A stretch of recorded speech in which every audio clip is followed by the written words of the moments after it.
এই কাঁটাযুক্ত গাছটাও হয়তো রাত্রে ঘুমাইলো, কিন্তু শুধু পারলাম না আমি ঘুমাইতে। কারণ কিছু শত্রু আছে কাছের, যারা চায় না আমরা ঘুমাই, এই জন্যে তার কেটে দেয়। এই তার কাটার কারণে আজকে সারা রাত চলে গেল। দেখেন আমার পাশে আছে আমাদের ড্রাইভার মিনাল সাপ, তার চোখের অবস্থা খারাপ, আমারও চোখের অবস্থা খারাপ। আর আমার পিছনে দেখতে পাচ্ছেন কাজ করতে আছে ওখানে মিনহাস, আর হচ্ছে উপর আছে হারুন। তো তারাও সারা রাত কাজ করছে। ও এর একটা উদ্দেশ্য হলো শুধু আপনাদের সেবা দেওয়া আমাদের উদ্দেশ্য।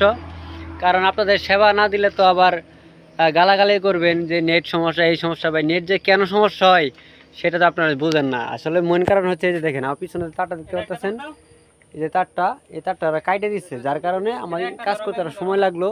জামালপুর থেকে ধনবাড়ির যে লিঙ্কটা আছে সেটা আমরা কাজ করলাম। তো এখন খুব টায়ার্ড, সকাল হয়ে গেছে, এখন আমরা ঘুমাবো।